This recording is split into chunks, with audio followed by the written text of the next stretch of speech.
Let's talk about networking and partnerships, because you could say, what should I do instead if I can't use all these terms and everything's changing?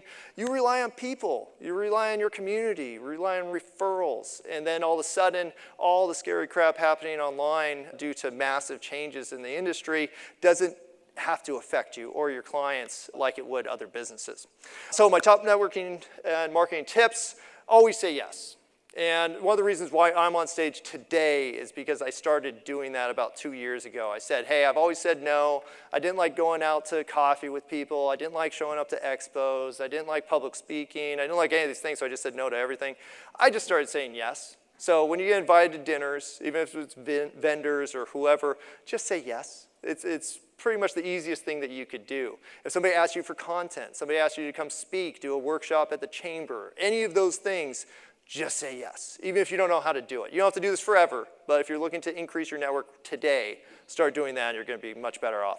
Number 2, never pay for content.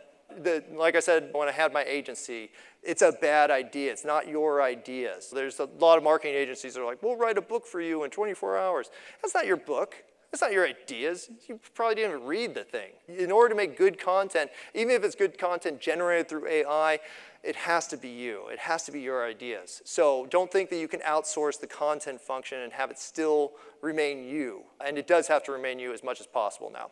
See, a system will sell your service better than any pitch. So I don't know if anybody has a system around their product offer, but if you don't, you need one. You need an onboarding system. You need systems all over the place. But primarily, you just need something that you could talk to clients about or new partners about that make your thing, what you do, sound like a product. I call it productization, where it's, hey, you don't just do bookkeeping for e-commerce companies in Florida.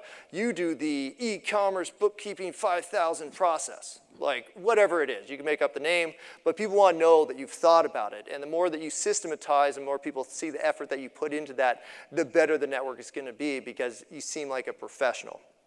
All right, number 4, always over-deliver on referral business, but only take the business if you can over-deliver. This is a pivotal point. As you build up referral partners, if you're not able to do like a bang-up job on whoever they refer to you, you just shouldn't take the business in the first place. Say, hey, I wish I could, I just don't have the time. Because when you do a bad job on a referral, you're making the person who referred you look bad too. And that's actually the worst thing that you can do because they will never send you business again and it could ruin your entire relationship. So take the business, but do an awesome job. Or don't do it at all. Gifts are a good idea. Seems goofy. We all know swag, and swag got a bad name over the last few years, but still do it. Everybody appreciates it. And as people get more, don't want to say desperate, more hard up, let's say, that those kind of gifts and gestures like that are going to have a bigger and bigger impact. Number 6, you always have something cool coming up. You always have an event you're going to, a webinar you're putting on, an article you're coming out with, literally anything. But you always have something coming up. And that's the thing that you tell people about. As you network, you're like, oh, what's going on with your business? Oh, I'm so excited. In 2 weeks, I'm going to this expo, and we're going to be launching this new service, and blah, blah, blah, blah, blah. Everybody wants to hear that. Nobody wants to hear, good, I'm floating. I don't know. I'm bored. Nobody likes that. I'm going to talk about how to make a vision in a second, too. All right, number 7, no one will respect you, your business, or your pricing until you do.